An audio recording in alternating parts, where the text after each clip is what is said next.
Deus. Pega a sua Bíblia, irmãos, nessa hora. Eu quero meditar com você na palavra do Senhor. E eu quero que você nessa noite saia daqui edificado pela palavra. Amém? Amém? Em nome de Jesus. Vou contar com a sua paciência, tá? E vou contar também com a sua atenção. Por quê? Porque existe um recado de Deus aqui para nós. O Senhor falou comigo nessa tarde, o Senhor falou no meu coração nessa tarde, tá? E eu quero transmitir essa mensagem para o seu coração também, tá certo? Porque é a palavra do Senhor. Então eu não vou estar falando nada de mim, tá? Se você quiser saber a meu respeito, aí você me convida para comer uma pizza, né? Então eu gosto também de churrasquinho, eu gosto de hambúrguer também. O que mais que eu gosto? Eu gosto de macarronada, né? Feijão preto, carioca gosta de feijão preto. Certo? Então se vocês... Almôndega, rapaz, pizza, naquele pão, sabe aquele pão carioquinha? Né? Aqui chamado de pão carioquinha, lá no Rio é pão francês. Você abre aquele pão assim francês, aí coloca assim uns queijinhos, sabe? Umas fatias de queijo, aí faz aquelas almôndegas com molho, pega aquele negócio quente, joga em cima assim, e deixa o queijo derretendo com aquele molho das almôndegas. Rapaz, isso não é hora disso, não é hora, vamos mudar de assunto. Pastor, tá dando fome. Tá, né, eu sei. Aí você me convida para um negócio desse, aí eu vou falar sobre a minha vida. Mas eu quero hoje tratar com você, e sempre vai ser assim na igreja, nos cursos, tratar sobre a palavra de Deus. Diga assim, a palavra de Deus. A palavra de Deus. Diga só a palavra de Deus. Só a palavra de Deus. Você está entendendo isso, queridos? Isso é um princípio aqui no Projeto Semear. A gente priva por isso, a gente zela por isso, pela palavra do Senhor. Amém? Amém. E se a palavra do Senhor não puder fazer nada, mais ninguém poderá fazer. Porque é a palavra do Senhor que torna tudo a existência. Deus traz a existência que não existe pela sua palavra. Por isso que João escreve lá no seu Evangelho, capítulo 1, versículo 1, no princípio era o verbo, ou a palavra, o verbo estava com Deus e o verbo era o próprio Deus. Então é a verbalização do Senhor que torna, tá, a existência aquilo que não existe. Então se não existe alegria e o Senhor determina haja alegria, o que vai acontecer? Diga, vai passar a existir. Você está entendendo? Se não há perspectiva e esperança e o Senhor diz, haja esperança, vai o quê? Haja esperança. Porque a palavra do Senhor, ela é uma palavra ativa. E essa palavra, ela faz com que tudo o obedeça. Então tudo que nós precisamos é que Deus libere a bênção assim, a palavra, né? Tudo que nós precisamos é que Deus diga assim, receba, Robson. E aí o que eu faço? Eu recebo. Amém. Você está entendendo, querido? Nós precisamos agradar o coração de Deus para que Ele libere a palavra. É só isso. E como a gente agrada o coração de Deus? Muitas igrejas estão ensinando que as pessoas têm que ser perfeitas. Pois eu ensino aqui que nós nunca seremos perfeitos. A Bíblia diz que todos pecaram, destituídos estão da glória de Deus. Ninguém vai ser perfeito. O que Deus está esperando de nós é um comportamento sincero. É dizer, Senhor, estou aí, ó, só isso aí mesmo. Eu como rapadura com feijão mesmo. Senhor, de vez em quando, Senhor, eu passo do limite do refrigerante. Senhor, esse sou eu. Quem está entendendo que Deus quer sinceridade do seu povo? Deus quer sinceridade do seu povo. E quando a gente abre o coração para Deus, Ele age, queridos. Ele age. Então aqui, ninguém vai ser perfeito. Aqui todos nós pretendemos ser sinceros. Amém? Amém? E é por isso que Deus tem mantido essa igreja, tem suprido as necessidades. E nós temos a oportunidade de ter um núcleo do Projeto Semear lá na cidade do Horizonte. E já está vindo mais 2 núcleos aí, com apenas 3 aninhos de existência. Tá certo? E você faz parte disso, tá, queridos? Amém? Pegou a Bíblia, irmãos? Certo? Então você vai abrir, por gentileza, lá no livro dos cronistas, lá em 1 Crônicas, tá? 1 Crônicas, capítulo 14. Primeiro livro de Crônicas, capítulo 14. Isso. Deixa todo mundo achar aí bem direitinho, capítulo 14. Tem uma palavra maravilhosa para o nosso coração. Tá? 1 Crônicas, capítulo 14. Deixa abertinho aí. Certo? Abriu? Pronto. Aí você vai olhar aqui para mim. Tá? O tema da mensagem hoje é Deus é a minha inteligência de guerra.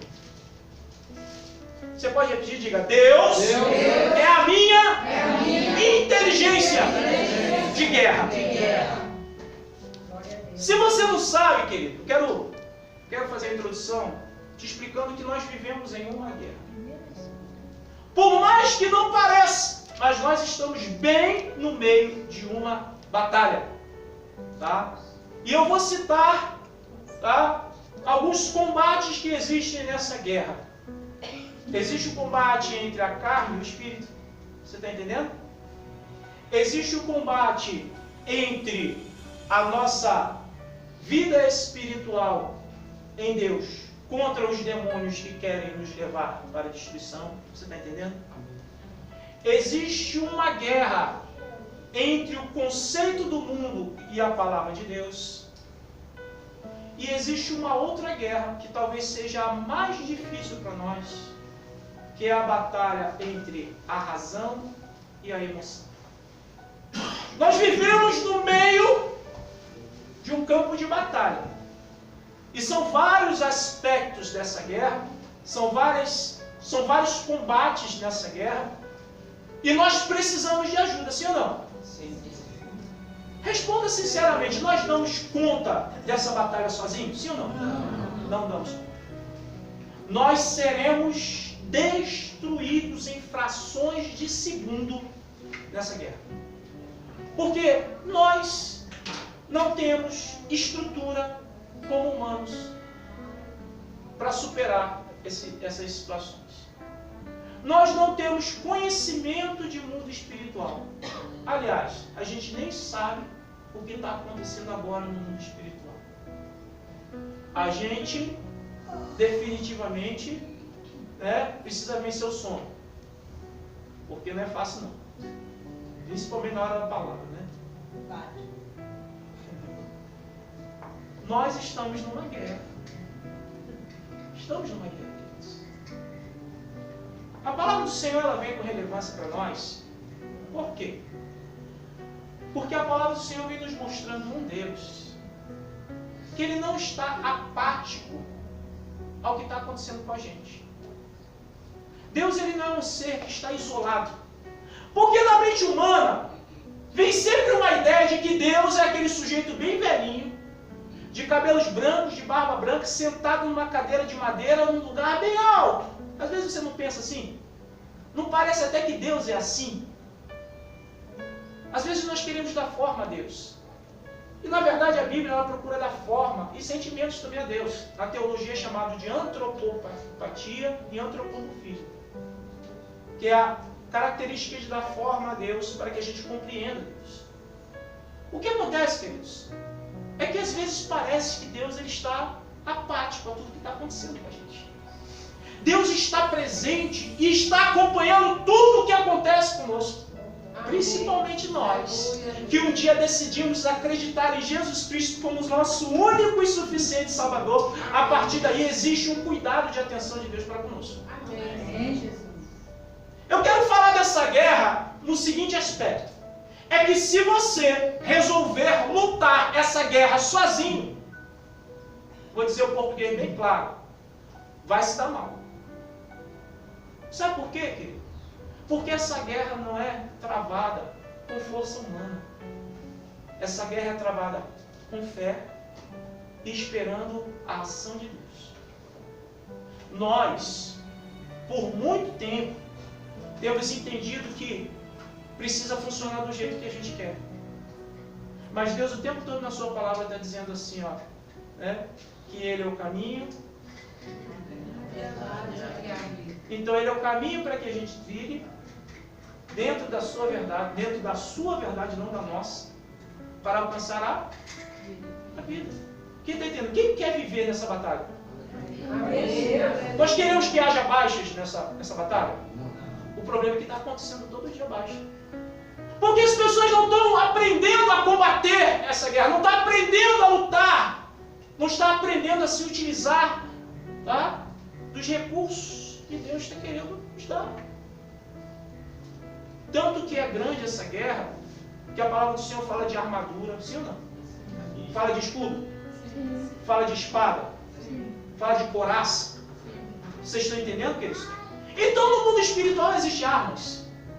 Eu não sei se as armas do mundo espiritual é igual aquelas armas de Jornada nas Estrelas, que o sujeito aperta lá um botãozinho, parece aquele negócio lá do outro mundo. A verdade é que existem armas. E para que haja conflito, tem armas, sim ou não?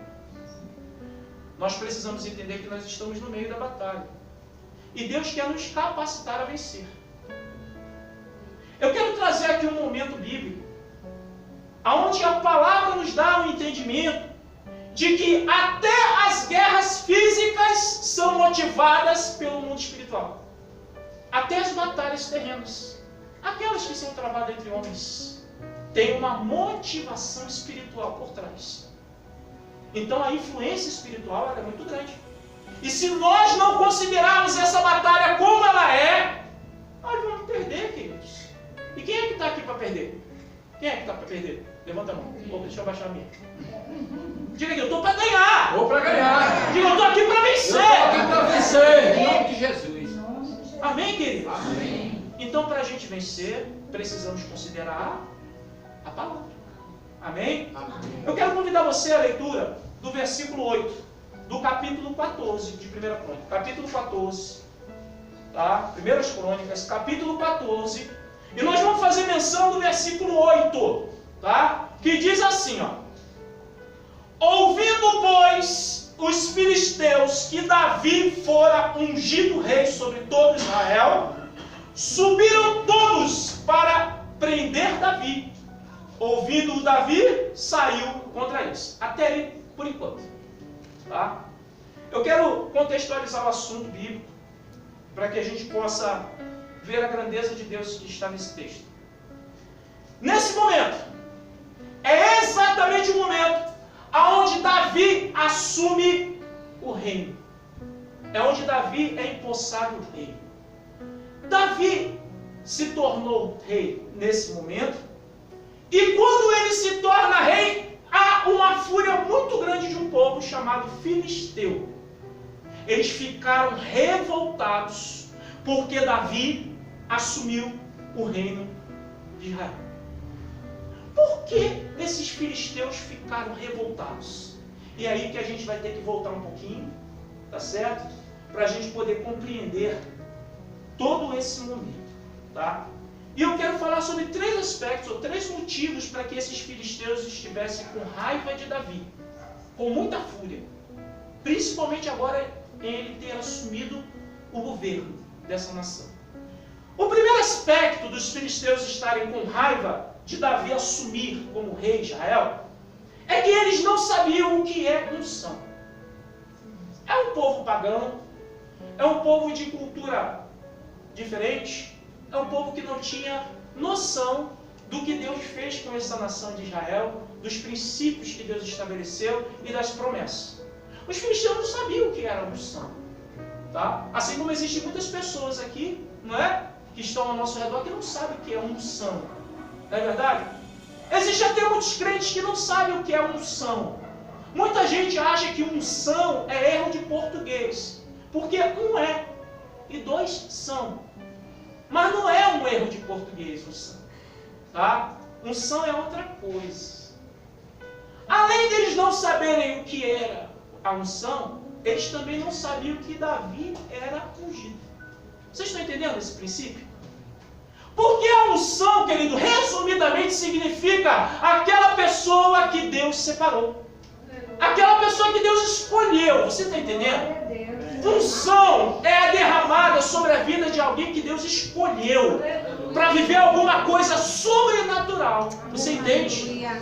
E eu quero dizer para você, meu querido e minha querida, você, se ainda não sabe disso, você que aceitou Jesus Cristo como Salvador de sua vida, você é ungido. Porque quando você aceitou Jesus Cristo, veio uma unção de Deus sobre você. Glória a Deus. Que agora te dá a capacidade de falar com Deus. Entende que Deus não ouve todo mundo? Tem uma mensagem no YouTube, tá? Onde o tema é 10 pessoas que Deus não ouve. Tá? Procura lá no canal do YouTube, você vai encontrar essa mensagem, vai descobrir quem são as 10 pessoas que Deus não ouve. Deus não ouve todo mundo. Inclusive dentro dessas 10 pessoas, entre essas 10 pessoas, existem muitos crentes que acham que Deus está ouvindo e não está não. Porque o próprio Deus diz que eu não ouço a pessoa que se comporta assim.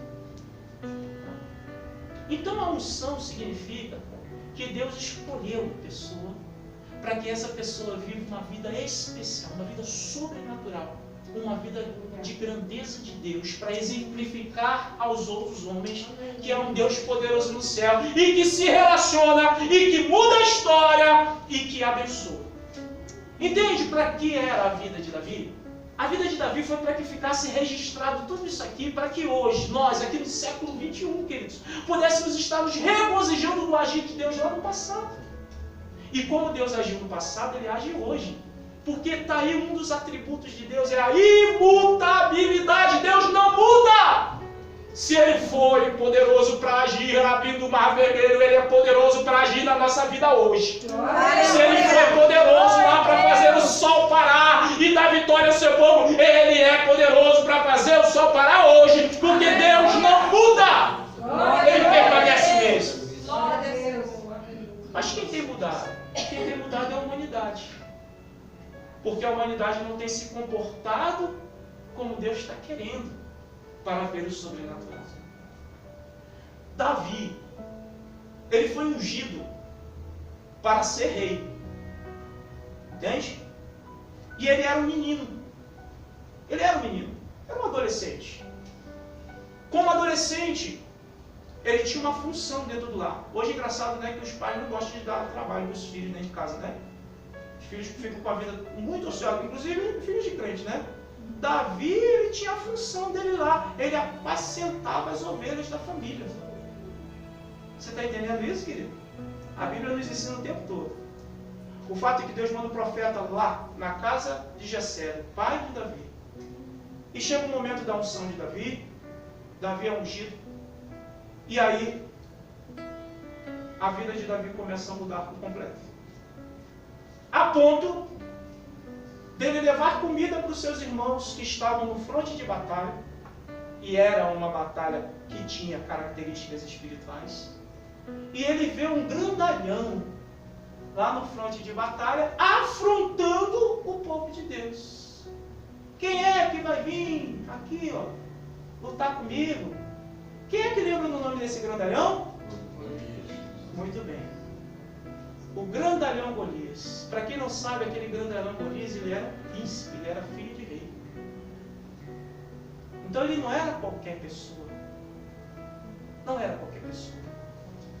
Por que eu digo que essa primeira batalha de Davi foi uma batalha com características espirituais? Tá?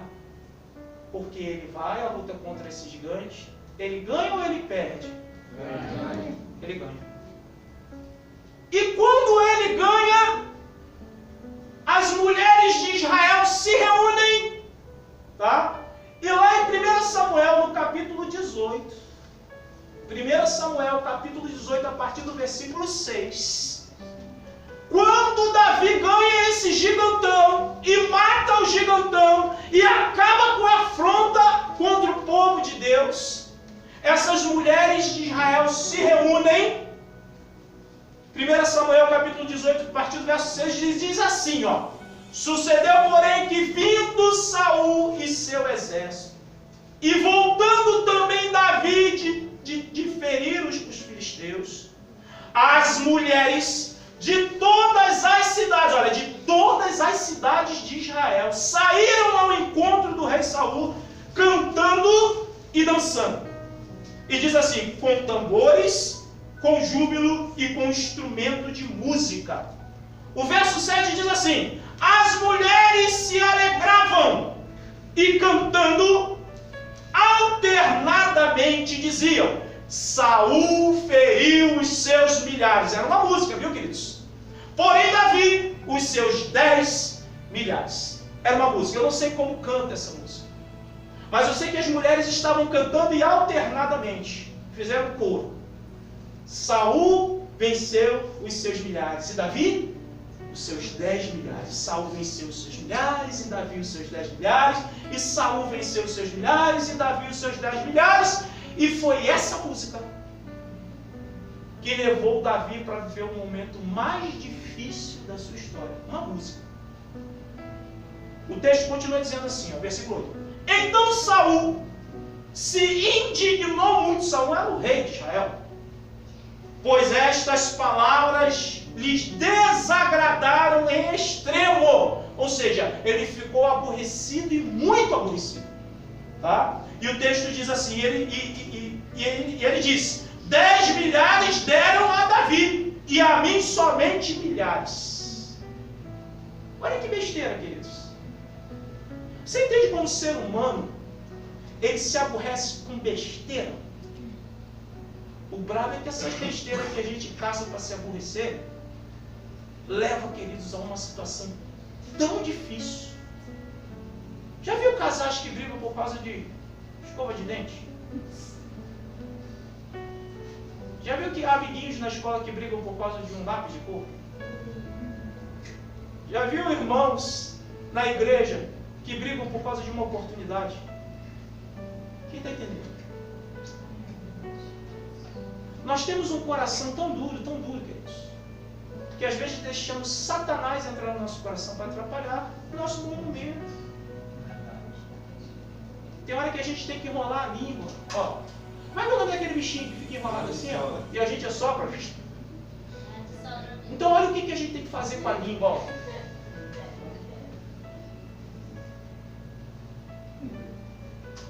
Isso significa que a língua está onde? Dentro da boca.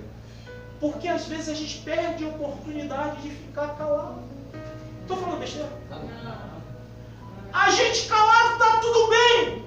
Aí a gente abre a boca e fala um negocinho desse tamanho e pronto, desgraçou tudo. Quem já viu um negócio desse? Meu pai do céu. O negócio está tudo indo, uma maravilha, rapaz. Uma mão com açúcar, uma beleza, rapaz. Todo mundo feliz. Aí a gente solta uma palavrinha desse tamanho. Bagunçou o coreto todo, querido. Bagunçou o coreto. Essa mulher não podia ficar calada. Davi tinha alguma coisa a ver com isso. Era para ele ser um herói. E agora o herói se vira. Aliás, agora o rei se vira contra o herói. Agora é o rei querendo matar o herói. O rei queria matar o Golias. Agora o rei está querendo matar quem? O seu herói. O seu patrício. O que está ao seu lado, o que está pró o seu governo. Ele está a favor do rei. E agora o rei está querendo matar o seu grande herói. Por causa de uma... Ah, Jesus. Isso. O que acontece é o seguinte. O texto continua dizendo assim. Versículo 9. Daquele dia em diante, Saul não via a Davi com bois. Olha aí, por causa de uma música. Por causa de uma música que Davi não tem nada a ver com isso. Aquela mulher não era para estar lavando roupa. Aquela mulher não era para estar lavando louça, passando roupa, cuidando do filho. Que essa mulher está tudo na rua com um tamborim dançando lá, Davi, os seus 10 milhares, Saul só humilhar. Olha aí que bronca que deu para vir com Davi, querido. O que ele tinha a ver com isso? O fato é que Saul agora deixa entrar no seu coração uma ira tamanha. E o texto diz assim, olha, o 9, né? Daquele dia em diante, Saul não via a Davi com os olhos. Aí o 10 diz assim, no dia seguinte, um espírito maligno, entendeu aí agora? Um espírito maligno, e aqui o texto diz, da parte de Deus, se apossou de Saul. Esse da parte de Deus, não quer dizer que Deus enviou o espírito maligno. Isso quer dizer que Deus não proibiu, não hesitou ali em agir. Quando diz assim, da parte de Deus, é que tudo está debaixo da ordenança de Deus. Se Deus diz assim, vai, ele vai. Se Deus diz assim, não vai, ele não vai. Só que nesse caso, o espírito maligno veio sobre o coração de Saul, e o que Deus fez? Simplesmente ele não fez nada. Por isso que o texto, ele fala dessa maneira, tá? Então, se a gente não entende a literatura bíblica, por exemplo, que é uma literatura forte, a gente acaba presumindo coisa diferente, dizendo que Deus é que mandou o espírito maligno. Mas Deus não tenta a ninguém. Ele não é tentado, também não tenta ninguém. O diabo foi porque ele quis ir. E Deus simplesmente fez o quê? Não fez nada. Deixou, permitiu. Certo? Assim como aconteceu com Jó. Tá certo? Então o que acontece? O texto diz: no dia seguinte, um espírito maligno se apossou de Saul, que teve uma crise de quê? De quê? Diga de novo. Raiva. Agora fala bem alto. Raiva. Essas crises de raiva acontecem hoje. A gente encontra aqui no Ceará a mulher brava, meu irmão, que pega a peixeira e passa assim no asfalto, chega a sair faísca. Sim ou não? Vocês estão com medo de falar, A gente está lidando com uma geração que a cólera, a ira, a raiva tem se apossado no nosso coração, querido. E isso provém de quem? Diga, de maligno, de espírito maligno. Espírito maligno. Você está entendendo isso, querido? E aí o texto diz assim, olha. E o espírito maligno se apossou de Saul, que teve uma crise de raiva em casa. E diz assim, e Davi, como nos outros dias, né, dedilhava a harpa. Saul, porém, trazia na sua mão uma lança. Por que ele andava com uma lança? A gente vai conhecer agora no 11. E diz assim, que arrojou, dizendo, ele preparou para lançar, dizendo, encravarei Davi na parede. Qual era o objetivo do espírito maligno no coração de Saul que provocava raiva? Ele queria matar o herói da nação só por causa de uma música. Quem está entendendo, querido? Eu pergunto para você, queridos, tem motivo para encravar Davi na parede? Você entende que é demônio? Davi está no meio de uma batalha espiritual. Então eu quero te dizer que quando alguém se levanta contra você, é demônio. Quando alguém vem para te atrapalhar no trabalho, é o quê? Demônio. Ah, tá fraquinho, tem que falar alto, é o quê? Demônio. Quando alguém vem para colocar o pé no teu caminho para te derrubar, é o quê? Demônio. Quando alguém vem para te caluniar, é o quê? Demônio. Você está entendendo, querido, qual é a batalha? Por isso que a Bíblia diz que a nossa guerra não é contra a carne e sangue, mas contra os principados e potestades. A nossa guerra é contra inimigos espirituais. Nós vamos aprender um negócio bacana aqui com Davi. Te segura aí. Amém? Aí o texto continua dizendo assim, ó, versículo 12. Não, o 11 ainda não terminamos. Né? E arrojou, dizendo, encravarei a Davi na parede. Porém, Davi se desviou dele por 2 vezes. Olha, né? Reflexo do homem. Por isso que é bom às vezes a gente estar bem fisicamente, viu? Por isso que eu fui para academia. Já eliminei 20 quilos, falta mais 10, porque a gente tem que ter habilidade, irmão. Porque tem hora, meu querido, tem hora que a gente tem que ficar esperto. É ou não é? Tá? Por isso que a Bíblia diz que a gente tem que primeiro vigiar, depois orar. Você sabia disso? Que na Bíblia está escrito vigiai e orai. Muita gente acha que é orar e vigiar. Não, é vigiai e orai. Senhor Deus. Meu irmão. Como diz o ditado popular, é um olho no padre e outro na missa. Né? Respeitosamente nossos amigos e irmãos católicos, tá? Mas é um ditado popular. Nós temos que estar espertos, atentos. E não deixar a circunstância da vida, tá? E não deixar o esmorecimento, e não permitir, tá, que a nossa preguiça nos coloque em maus lençóis. Então a gente tem que estar atento, vigiando e vigiando em todas as áreas da nossa vida. E o texto diz assim, ó, versículo 12: Saul temia Davi, porque o Senhor era com ele, não é? E se tinha retirado de Saul. Então Saul tinha medo de Davi, por quê? Porque ele sabia o Deus que estava com ele, que se retirou e agora está em Davi. Você está entendendo que existem pessoas que lutam contra aqueles que estão na presença de Deus? E às vezes é crente que está dentro da igreja. Às vezes é gente, irmãos, que está perto da gente. Por isso a gente tem que ter cuidado. Tem que ter muita atenção. O 13 diz, pelo que Saul, né, o afastou de si e o pôs por chefe de 1000. Ele fazia saídas e entradas militares diante do povo. Né? Davi lograva bom êxito em todos os seus empreendimentos, pois o Senhor era. Então, vendo Saul que Davi lograva bom êxito, tinha medo dele. Porém, todo Israel e Judá amavam Davi, porquanto faziam saídas e entradas militares diante deles. Então, esse é o segundo motivo que os filisteus têm raiva de Davi. O primeiro motivo é porque não sabem o que é unção e não sabiam que ele era ungido. Ele era um homem separado para Deus. O segundo motivo é que ele venceu o gigantão Golias, certo? E depois de ter vencido, essa musiquinha se espalhou em todo canto.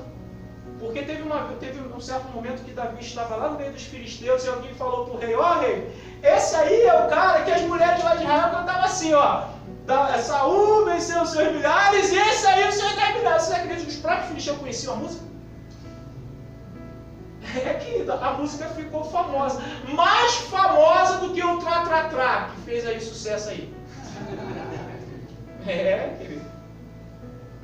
Então o que acontece, queridos? A partir de agora, o Davi vive uma vida de conflito com Saul, porque Saul busca matar. Tá? E eu quero mencionar o terceiro motivo que deixa os filisteus indignados com Davi.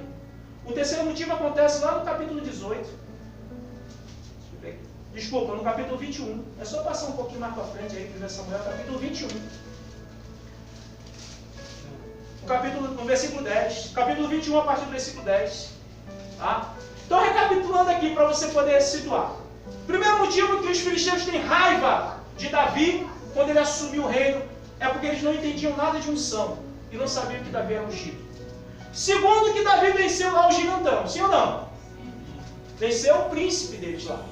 E botou eles em retirada. Ficaram com medo e fugiram. Saíram envergonhados. E o terceiro motivo, querido, é o que acontece aqui nesse momento. Eu falei da perseguição de Saul, o início da perseguição de Saul, porque a perseguição de Saul ficou ainda mais renhida, ficou ainda mais afrontosa. Ficou de um jeito, queridos, que Davi estava acuado, sozinho e sem ter para onde ir. Toda a região de Israel estava dominada por soldados de Saul. E Saul achava agora que não tinha jeito para Davi. Só existia uma saída. Davi ultrapassar a linha de fronteira de Israel com os filisteus. Pensa na situação do Davi, queridos. Se ele fica na sua terra, quem é que vem para matá-lo? Se ele vai para o lado dos filisteus, tem alguém lá para matá-lo? Pensa que chega um momento da nossa vida, querido, que a gente não tem para onde ir.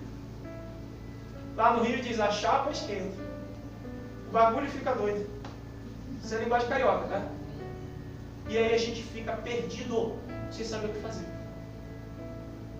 Mas Deus é extraordinário, irmão, porque quando uma pessoa está com a vida na presença de Deus, Deus dá a estratégia. Diga, Deus dá a estratégia. Deus dá a estratégia. E Deus deu uma estratégia, olha que coisa extraordinária a estratégia que Deus deu para Davi aqui.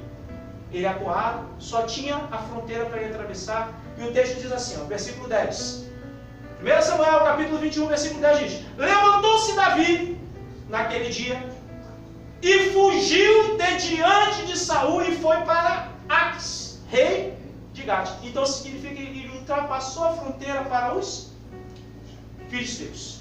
Versículo 11 diz, porém os servos de Aques lhe disseram, este não é o Davi, não é isso? O rei da sua terra, ele nem era rei ainda, porque o povo já considerava rei. Por causa daquelas mulheres que começaram a cantar. Queridos. Aí eles perguntam, não é esse o Davi, rapaz? Olha, aí diz assim, não é este que se cantava nas danças, dizendo, Saul feriu os seus milhares, porém Davi os seus 10 milhares. Olha aí que eles conheceram a musiquinha, queridos. Olha só como é que o inimigo é sujo, queridos. E aí agora o versículo 12 diz assim, Davi guardou estas palavras, olha aqui para mim, Esse momento é um momento crucial. Porque ele não falou nada. Ele não foi se defender. Ele estava na condição de fugitivo. Entende que às vezes a gente tem que entender em que condição a gente está? Às vezes a gente está no meio da batalha, a gente tem que estar na condição de, ó, aquela carinha que tem lá no WhatsApp, que tem no fecha-crepe. Eu tenho visto essas carinhas de vez em quando. Quem é que conhece essa carinha no WhatsApp, que tem o fecha-crepe? Porque tem hora, querido, que a nossa nos causa problemas. O texto está dizendo que Davi guardou estas palavras. Ele deixou vir, talvez ele ficou com raiva, talvez ele ficou irado, talvez ele ficou ali, ó, rangendo dentes, ficou com sangue nos olhos, talvez ele tinha vontade de pegar a espada ali, mas ele estava na condição de desfavorecido. Então ele tem que fazer o quê? Colocar a viola no saco, como diz lá no Rio de Janeiro, rabinho entre as pernas, baixar as orelhas e ficar. Entende que tem muito crente que não sabe fazer isso? Tem muito crente que acha que tem o direito de sair e fazer o que quer. A Eclesiastes diz que tem hora para falar e tem hora para si. Há tempo para tudo. O fato é que o texto diz assim no 12: Davi guardou estas palavras, considerando-as consigo mesmo. O que ele fez? Não disse nada. Ele se remoeu por dentro, ficou com raiva por dentro, foi aborrecido por dentro, mas ficou. Porque para tudo existe um momento, queridos. Amém? E aí continua dizendo o texto assim: e teve muito medo de Aques, né, do rei de Gate. 13 diz: pelo que se contrafez diante deles, em cuja mão se fingiu doida, engravatava nos pórticos das portas e deixava correr saliva pela barba. Olha aqui para mim explicar isso aqui para vocês. Ele se contrafez. Aí o texto diz que ele fingiu as mãos de doido, engravatava-se nos pórticos das portas e deixava a barba cair pela barba. Quem entendeu? Não precisa fazer de novo não, né? Aí apagar mico demais. Mas eu sou o intérprete da palavra, eu tenho que fazer para você entender. Vou ler de novo. Pelo que se contrafez diante deles, em cujas mãos se fingia de doida, engravatava-se nos pórticos das portas e deixava correr saliva pela barba. Aí olha o que acontece no versículo 14. Então disse Aques aos seus servos: bem vedes que este homem está louco, por que o trouxeste a mim? O rei, que poderia mandar executar Davi e ficar o cara mais famoso da história, mandar matar o herói que matou o herói dos filisteus. Quem está entendendo? Esse cara poderia escrever o nome da história dos filisteus ali e ficar imortalizado, matando Davi. Ele olhou: ele está maluco, esse cara está ali. E foi assim que Davi passou um período do seu tempo bem seguro, se fingindo de... Quem está entendendo a estratégia de Deus? Então, quando alguém te chamar, esse cara é maluco, essa irmã é doida mental, fique na sua e deixe as pessoas acreditarem que você é o bicho morto, porque vai chegar o tempo de Deus te exaltar. Às vezes a gente quer se exaltar e a gente acaba se ferrando. Deixa pensarem que a gente está morto, que não está dando resultado nenhum, que está falido, que está acabado, que não tem mais jeito. Deixa pensarem que é a estratégia de Deus. Porque Deus está preparando o momento da tua exaltação. Deixa pensarem o que quiserem. Amém? Esse é o terceiro motivo, que agora a gente volta lá para o texto inicial, lá em 1 Crônicas, capítulo 14, verso 8, onde nós lemos inicialmente, que diz assim: ouviu, pois, os filisteus que Davi fora ungido rei sobre todo Israel. E o texto diz assim: subiram todos os filisteus. Olha aqui para mim. Para você que não sabe, os filisteus eles habitavam em 5 cidades, onde haviam 5 príncipes, chamada de Pentápolis Filistia. Eram 5 cidades. A primeira, Gate; a segunda, Gaza; Asquelon, Asdod e Ecrom. 5 cidades com 5 príncipes filisteus. O texto diz que, olha só como diz o texto: ouvindo, pois, os filisteus que Davi fora ungido rei sobre todo Israel, subiram todos os 5 príncipes, fortemente armados com seus exércitos. Porque eles estavam por aqui com Davi. Davi e esses gigantão estão lá. Davi engana todo mundo fingindo de doido. E agora é rei de Israel. Vocês estão entendendo o motivo deles?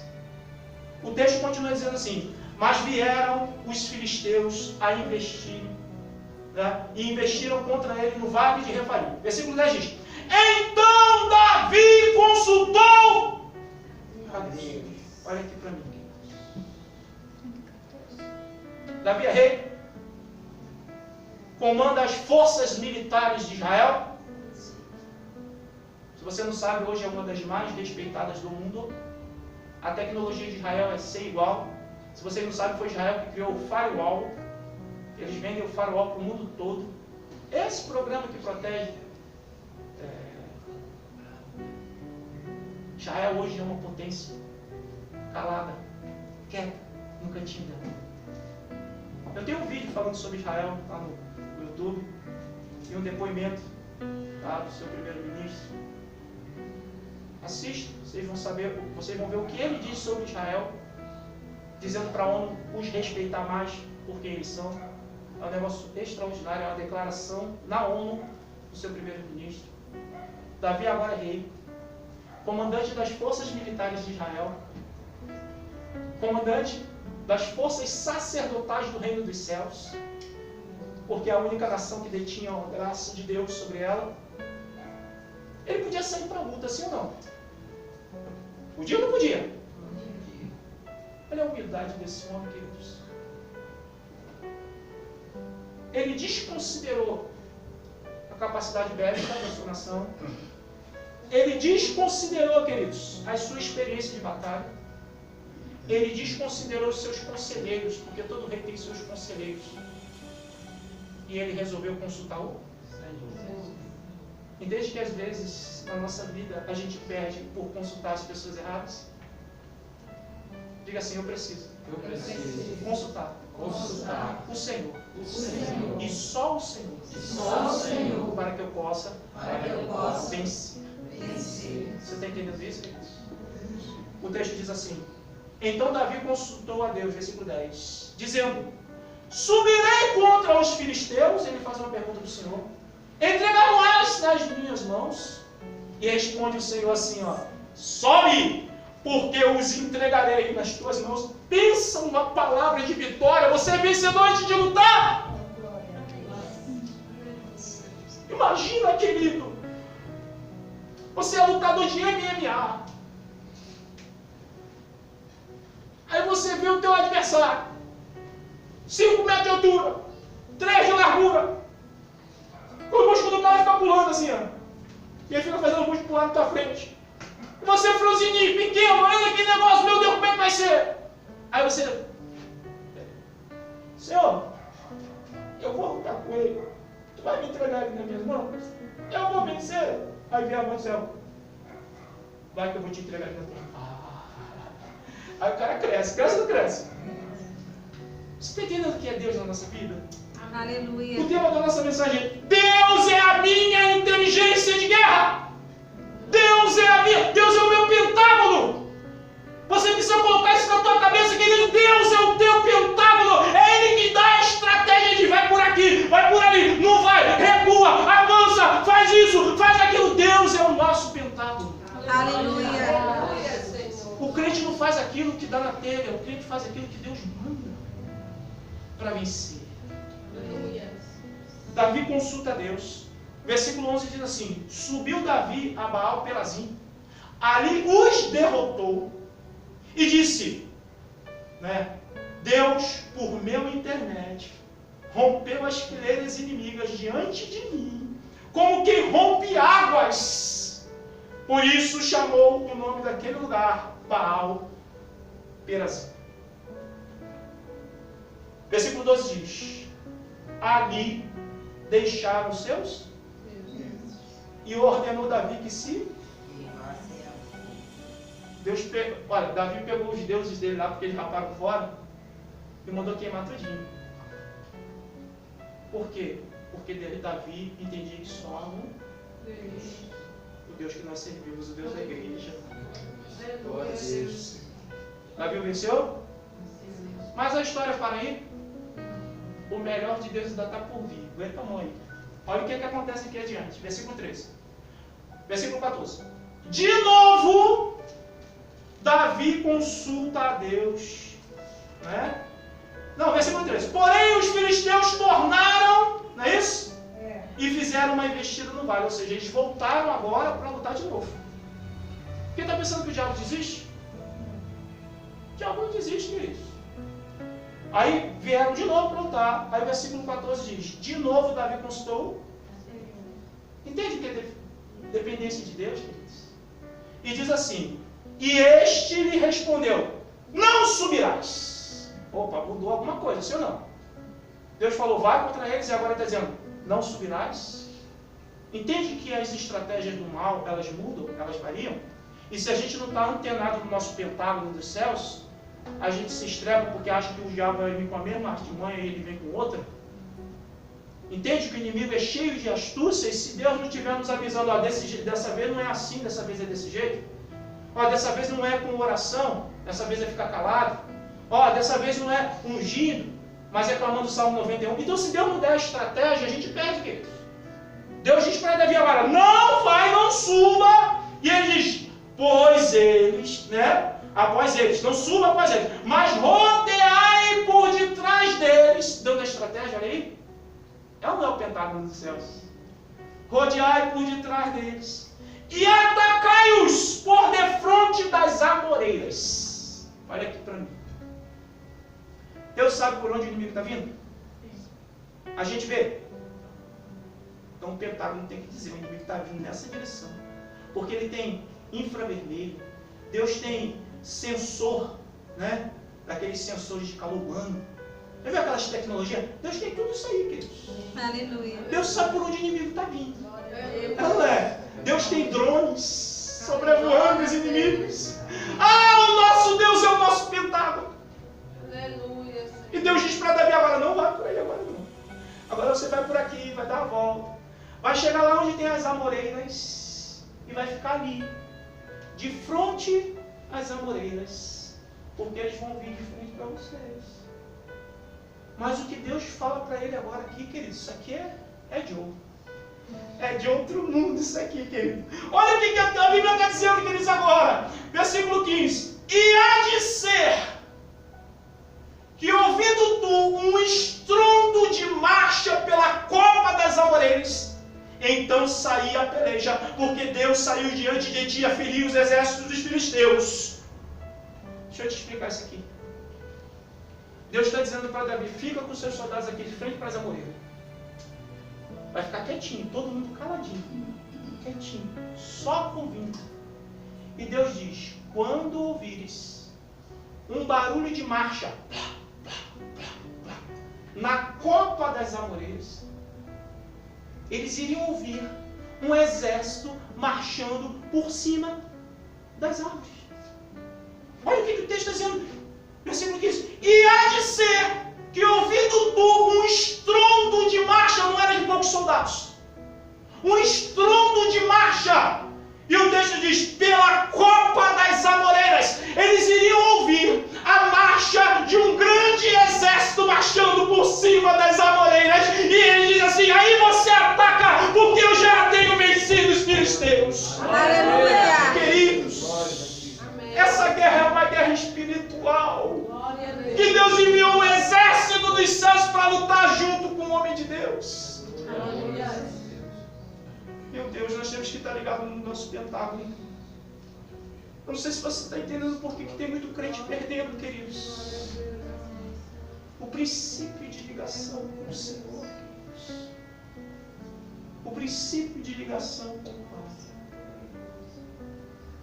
Por isso eu quero dar uma receita para você sair daqui entendendo isso definitivamente. Não confie no seu dinheiro. Não confie em sua inteligência. Não confie em seus amigos. Não confie em suas habilidades. E nem confie, queridos, de que a maioria está certa. Porque a maioria está errada. Confie no Senhor. Aleluia. E espere Amém. a sua voz de comando. Aleluia. Porque Deus te levará para a vitória. Eu creio. Glória a Deus. Receba essa palavra no teu coração. Nessa noite.